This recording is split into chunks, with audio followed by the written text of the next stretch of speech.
Tukoy na po ng mga otoridad ang posibleng pinagmula ng balang nakapatay sa batang si Stephanie Nicola Elia sa pagsalubong ng bagong taon.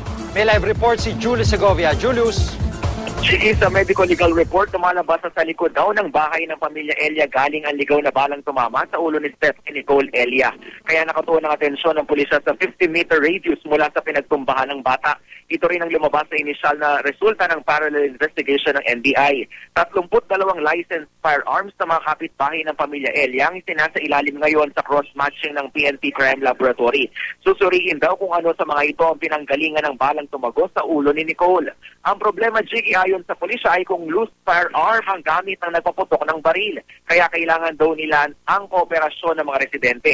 18 slugs naman mula sa magkakahiwalay na lugar sa barangay Malaria na itinurn over ng mga residente sa mga otoridad ang isinasa ilalim na rin sa pagsusuri.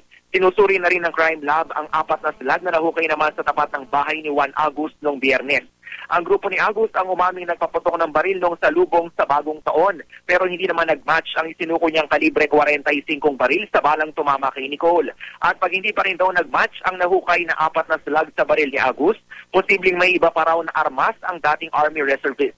Di pa rin nagpapiansa ang grupo ni August sa kasong alarming scandal na isinampa laban sa kanila. Pinasisiyasat ito, Jiggy, ni Justice Secretary Laila De Lima dahil illegal discharge of firearm daw ang dapat na ikinaso.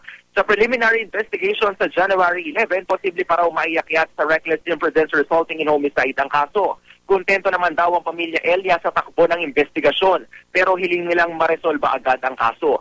Dadali ng labi ni Nicole sa Tala Elementary School sa Biyernes bago idiretso sa Lord's Flock Sanctuary sa Sampaguita, Barangay 185, Caloocan, kung saan naman gaganapin ang huling gabi ng lamay. Sa Sabado naman nililibing si Nicole sa Sanctuario de Paz sa Norsagaray, Bulacan. At yan muna ang latest mula pa rin sa Caloocan. Balik sa Jiggy. Maraming salamat, Julius Segovia.